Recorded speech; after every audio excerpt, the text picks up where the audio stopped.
नमस्कार। आज नेपालको इतिहासको मध्यकालको राजनीतिक, आर्थिक, सामाजिक र सांस्कृतिक अवस्थाबारे जानकारी रहेको छ। विक्रम सम्वत 937 देखि नेपालको एकीकरण विक्रम सम्वत 1825 सम्मको करिब 900 वर्षको अवधि मध्यकाल हो। मध्यकाललाई नेपालको कला तथा संस्कृतिको विकासको दृष्टिकोणले स्वर्णकाल मानिन्छ। मध्यकालका अर्थात् प्रथम मल्ल राजा अरिदेव मल्ल हुन्। अरिदेव मल्ल नेपालका राजा विक्रम सम्वत 1264 भएको पाइन्छ। मध्यकालको सामाजिक अवस्था। मध्यकाल वर्णाश्रममा आधारित जाति अनुसारको पेशा तथा व्यवसाय अपनाउने गरी सामाजिक संरचना कायम गरिएको थियो। मध्यकालमा संयुक्त परिवार प्रथा थियो। यस कालमा थुप्रै जात्राहरूको थालनी भएको देखिन्छ। लिच्छवी कालको पारिवारिक संरचना थकाली अर्थात् परिवारको मुख्य अर्थात् नायके व्यक्ति रहने व्यवस्था थियो। बाल विवाह, अन्मेल विवाह, सती प्रथा आदि प्रचलनमा थिए। मध्यकालमा मठ मन्दिर तथा विहारहरू शिक्षाका केन्द्रका रूपमा रहेका थिए। यस कालमा नेवारी र मैथिली भाषा बढी लोकप्रिय थिए। जसस्थिति मल्लको पालादेखि अपराधको प्रकृति हेरी शारीरिक यातनाको सट्टा आर्थिक दण्ड दिन थालिएको हो। रामशाहको न्याय प्रणाली उत्कृष्ट भएकोले न्याय नपाई गोर्खा जानु भन्ने उक्ति निकै चलेको थियो। मध्यकालमा देवानी मुद्दा हेर्ने टोटलिङ अड्डा र फौजदारी मुद्दा हेर्न इटा चपली अड्डाको व्यवस्था गरिएको थियो। मध्यकालको आर्थिक अवस्था। सिँचाइको लागि पानी प्रयोग गर्दा पानी कर तिर्नु पर्थ्यो। मध्यकालमा तिब्बतसँगको उच्च व्यापारलाई प्राथमिकता दिइन्थ्यो। नेपालमा निर्मित ढलौटका मूर्तिहरू तिब्बत हुँदै चीनसम्म पुग्थे भने भारतबाट मसला, उच्च स्तरीय कपडा, श्रृङ्गारको सामान, गरगहना, औषधि आदि आयात गरिन्थे। सुकी, मोहर, डबल, महेन्द्र मल्ली, श्री प्रताप नामक मुद्रा निकालिएका थिए। मध्यकालमा भूमिलाई राजक्षेत्र, जागिर, बिर्ता र गुठी गरी 4 भागमा विभाजन गरिएको थियो। भूमिलाई राजक्षेत्र, जागिर, बिर्ता र गुठी गरी 4 भागमा विभाजन गरिएको थियो। मध्यकालका करहरू भने नगदी कर र जिन्सी करहरू गरी 2 प्रकारका थिए। त्यतिखेरको राजनैतिक अवस्था। मध्यकालीन न्याय व्यवस्थाको स्रोत राजा हुन्थे र उनले धर्मशास्त्र, न्यायशास्त्र, कानुन निर्माण गर्ने, न्याय सम्पादन गर्ने गर्दथे। राजा प्रशासन, सेना र न्याय आदि सबै क्षेत्रमा सर्वेसर्वा हुन्थे। मानदेवको पालामा मल्लपुरी मल्लसँग युद्ध भएको कुराले पनि उनीहरू प्राचीन बासिन्दा भएको स्पष्ट पार्दछ। नेपालमा मल्लहरू शरणार्थीको रूपमा गण्डकी क्षेत्रमा प्रवेश गरेका थिए। पारिवारिक कलहमा लिच्छवीहरू कमजोर भएपछि देशभरका राज्यहरू स्वतन्त्र हुँदै गए। पश्चिम कर्णालीमा नागराजले खसमल्ल राज्य, पूर्व सिमरौनगढमा नान्यदेवले तिरहुत राज्य स्थापना गरे। गण्डकी क्षेत्रमा पनि राज्य स्थापना भए। जयस्थिति मल्लको सामाजिक पुनर्गठनको कार्य महत्त्वपूर्ण मानिन्छ। रामशाहको न्याय प्रणाली उत्कृष्ट भएकाले न्याय नपाई गोर्खा जानु भन्ने उक्ति चलेको थियो।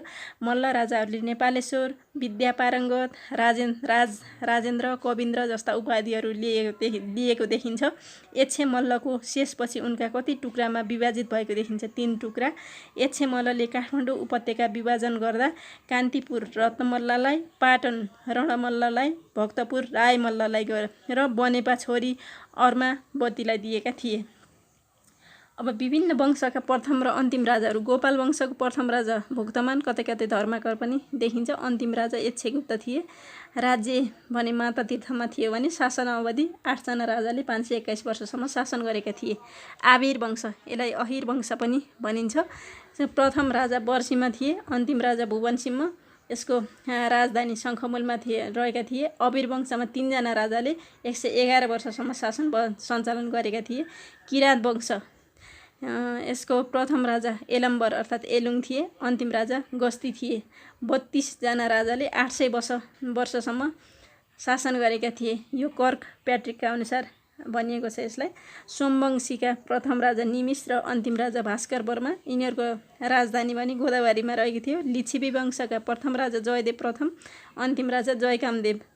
मल्ल वंशको अरि मल्ल प्रथम राजा, सूर्य वंशको भूमि वर्मा, ठोकुरी वंशको भास्कर वर्मा प्रथम राजा, अन्तिम राजा भने शङ्करदेव ठोकुरी रहेका छन्। यिनीहरू नुवाकोटबाट आएको मानिन्छ। अब हेरौँ खस मल्ल राज्य। खस राज्यको स्थापना कर्णाली क्षेत्रको आसपास वा सिन्जामा भएको मानिन्छ। खस राज्यको स्थापना नागराजाले विक्रम सम्वत 1206 र 7 तिर गरेको मानिन्छ। खसहरूको बस्ती बसेको ठाउँलाई खसान भनिन्छ। खसहरूको विशाल खस राज्य कहिलेदेखि कहाँसम्म फैलिएको थियो? पूर्वमा कास्कीकोट, पश्चिममा कुमाऊँ गढवाल, उत्तरमा लद्दाख हिमाल र दक्षिणमा दुल्लुसम्म प्रमुख खस मल्ल राजाहरू भने आदिपाल, अमरपाल र धेरै पाल राज्यहरू रहेका छन्। अब हेरौँ तिरहुत राज्य। तिरहुत राज्यको स्थापना नान्यदेवले गरेका हुन्। कतै कतै न्यायदेव समेत पाइन्छ। तिरहुतको राजवंश आफूलाई के भन्न रुचाउँथे? कर्णाट वंशीय क्षेत्रीय भन्न रुचाउँथे। कर्णाट वंशीय क्षेत्रीयहरू कहाँबाट नेपाल आएका थिए? दक्षिण भारतबाट। यिनीहरू 12औं शताब्दीमा नेपाल प्रवेश गरेको पाइन्छ। तिरहुत राज्यको स्थापना कहाँ भएको थियो? हालको सिमरौनगढमा। तिरहुतीहरूले काठमाडौँ उपत्यका निकै पटक आक्रमण गरेका थिए, जसमध्ये पहिलो आक्रमण विक्रम सम्वत 1168 राजा नरसिंहदेवको नेतृत्वमा गरेको पाइन्छ। विक्रम सम्वत 1356 तिरहुत राज्यका प्रभावशाली मन्त्री चण्डेश्वर ठाकुरले पुनः आक्रमण गरे र जित हासिल गरे। दुवै पक्षबीच सम्झौता भयो र लडाईँको हर्जना बुझाएर तिरहुती सैनिकहरूलाई फिर्ता पठाइयो। अब सेनवंशीहरूको राज्य। मध्यकालमा नेपालको मध्य भागमा कसले राज्य गरेको थिए? सेनवंशीहरूले। सेनवंशी राज्यहरू कुन कुन थिए? पाल्पा, गुल्मी, अर्घाखाँची लगायतका तराईका केही राज्यहरू थिए। सेनवंशका संस्थापक रुद्रसेनलाई मानिन्छ। सेनवंशका सबभन्दा शक्तिशाली राजा मुकुन्दसेनलाई मानिन्छ। अन्तिम 3 सेनवंशी राजाहरू माकन्दपुर मकवानपुरलाई, चौदण्डी उदयपुर र विजयपुर सुनसरी। पृथ्वीनारायण शाहले सेनवंशी राज्यहरूलाई कहिले विशाल नेपालमा गाभेका थिए? विक्रम सम्वत 1819 मध्यकालमा 2200 र 2400 राज्यहरू, कर्णाली क्षेत्रका 2200 राज्यहरू र 2400 राज्यहरूमा विभाजन गरेका थिए। उपत्यकामा शमसुद्दिनको आक्रमण। बङ्गालका शासक शमसुद्दिन इलियासले कहिले उपत्यकामा आक्रमण गरी मूर्ति टुक्र्याउने, मन्दिर भत्काउने, नगरमा आगो लगाउने, स्वयम्भू चैत्य भत्काउने काम गरेका थिए। विक्रम सम्वत 1406 शमसुद्दिन इलियासले कति दिन उपत्यकामा आक्रमण गरेका थिए? 7 दिनसम्म। शमसुद्दिन इलियासले ध्वस्त पारेको उपत्यकाको पुनर्निर्माण कसले गरेका थिए? जयराजदेवले। प्रमुख मल्ल राजाहरू अरिमल्ल, प्रथम राजा मल्ल राजा पनि हुन्। जयस्थिति मल्ल, रुद्र मल्ल, अभय मल्ल, जयदेव, एच्छे मल्ल, महेन्द्र मल्ल, लक्ष्मीनरसिंह मल्ल, जयप्रकाश मल्ल, श्रीनिवास मल्ल, सिद्धिनरसिंह मल्ल, योगनरेन्द्र मल्ल, भूपतिन्द्र मल्ल, जितामित्र मल्ल, जगज्योति मल्ल, रणजित मल्ल, तेजनरसिंह मल्ल राजाहरू रहेका थिए। उपत्यकाका 3 मल्ल राजाहरू। काठमाडौँ उपत्यकामा कुन राजाको पालापछि विभाजन भएको पाइन्छ? एच्छे मल्ल। विक्रम सम्वत 1541 एच्छे मल्लको राजधानी भक्तपुरमा। विभाजनपछि उपत्यका कति टुक्रा भयो? 3 टुक्रा, कान्तिपुर, पाटन र भक्तपुर। विभाजनपछि कान्तिपुरका राजा रत्नमल्ल, ललितपुरका राजा रणमल्ल र विभाजनपछि भक्तपुरका राजा रायमल्ल। नेपाल मण्डलेश्वर भनेर एच्छे मल्ललाई चिनिन्छ।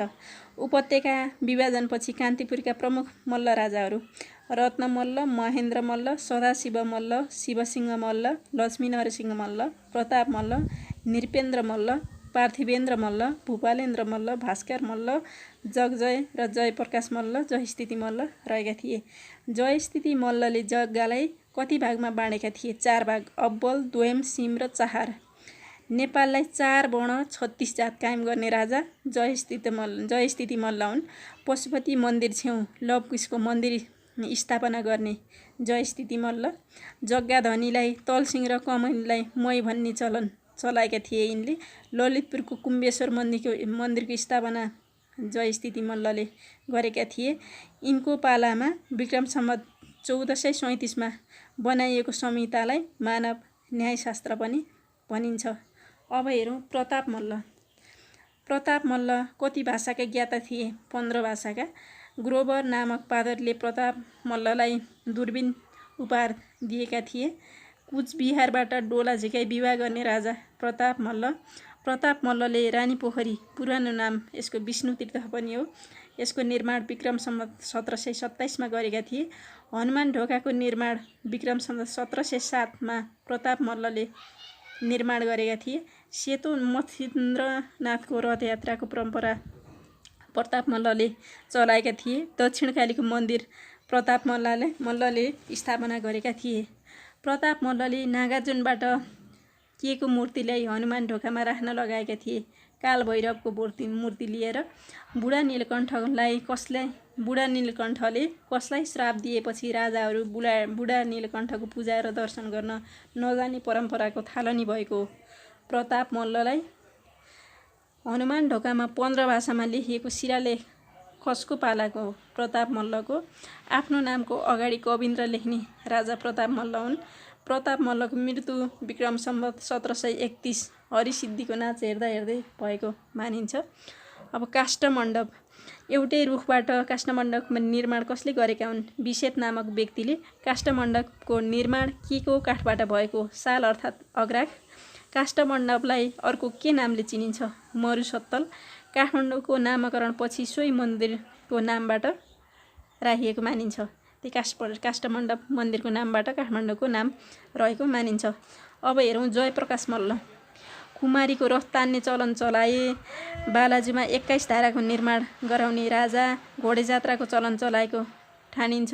सुनको मुद्रा प्रयोगमा ल्याउने राजा र कुमारीको छनौट गर्ने चलन चलाउने राजा भनेर पनि जयप्रकाश मल्ललाई चिनिन्छ।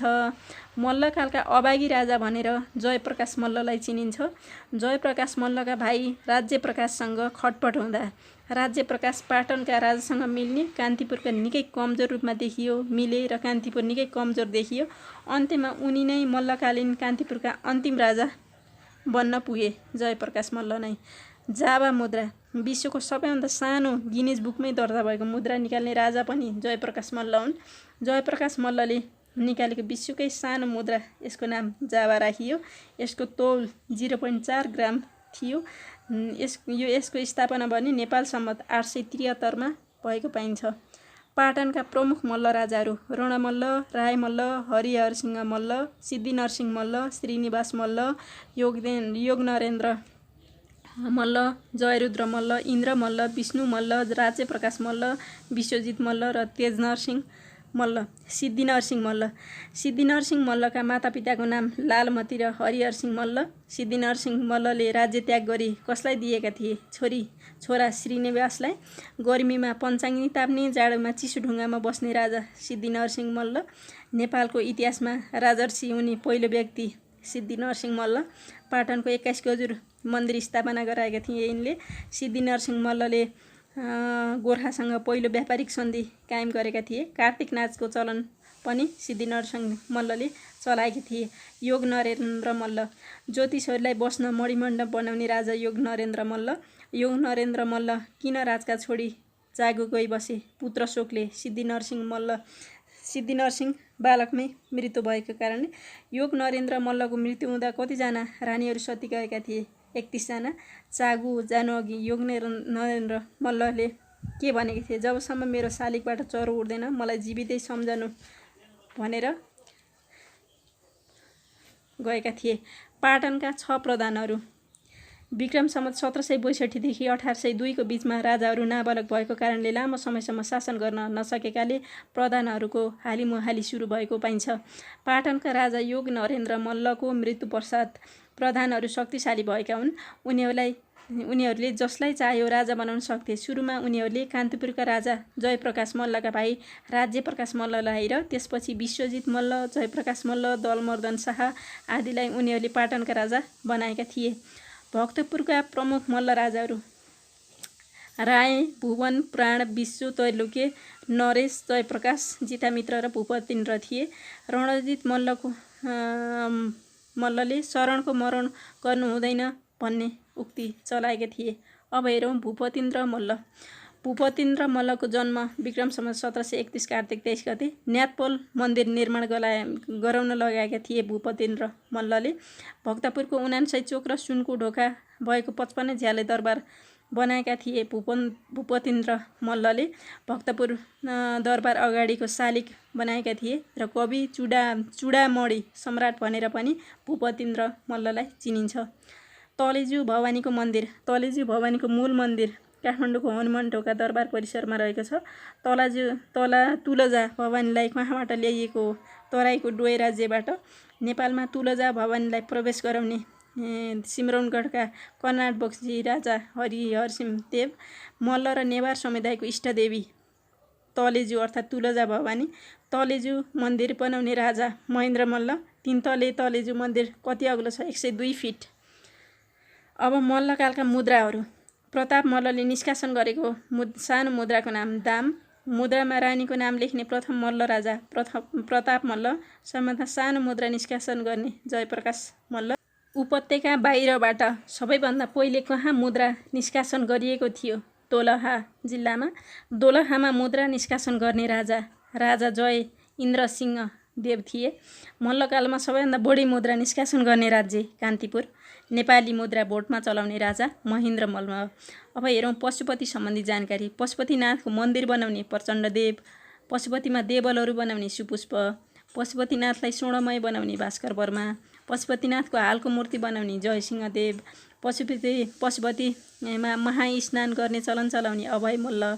पशुपतिमा भट्ट पुजारी राख्ने चलन चलाउने यक्षे मल्ल। पशुपतिमालाई राजमान्यता दिने अंशु वर्मा। पशुपतिनाथमा सुनको छाना चढाउने शिवदेव।